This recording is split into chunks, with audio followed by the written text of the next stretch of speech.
சூப்பராக பேசுகிறாங்க, எப்பவுமே கலக்குவார்.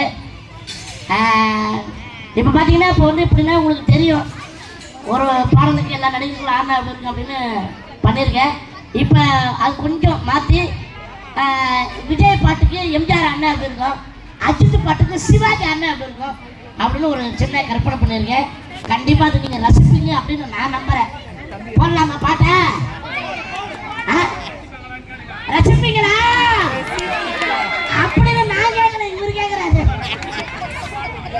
இவரு வேற புகை போட்டுடுறாயா, புகை வருதுங்க பார்த்தா நெருப்பு வருது, சைடு வந்து பருப்பாடாங்களா, இன்னும் கொஞ்சம் தானே கருப்பாயிட முடியுது.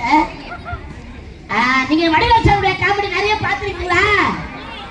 பார்த்துருக்கீங்களா இல்லையா? எந்த காமெடி உங்களுக்கு ரொம்ப பிடிக்கும்? இந்த வண்டி செங்கல நடிப்பு அது நல்லா இருக்குமா, இல்ல லாரி ஓட்டு அது நல்லா இருக்குமா? வடிவேலு பின்னாடி தண்ணி வருமே போக்குறி, அது அப்புறம் போலீஸ். நீ எல்லாம் போலீஸாரா? என்னடா இவ்வளவு போலீஸ் நான் பார்த்ததுடா இவ்வளோண்டு அப்படின்னு நிறைய வடிவேல் சார் கூட பண்ணியிருப்பேன். அது மட்டும் இல்லாமல் விஜய் டிவியில் சூப்பர் டாடி அப்படி ஒரு நிகழ்ச்சி நீங்கள் பார்த்துருப்பீங்க.